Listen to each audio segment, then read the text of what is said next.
stand by for important weather information.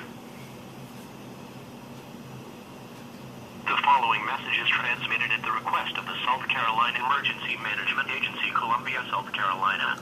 A state of emergency is in effect. The National Weather Service has issued severe winter weather alerts for most of South Carolina, predicting snow, sleet, and freezing rain.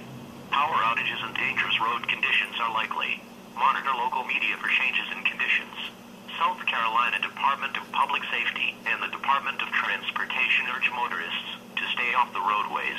In the event of an emergency, dial 911. For the status of government offices statewide, visit scemd.org.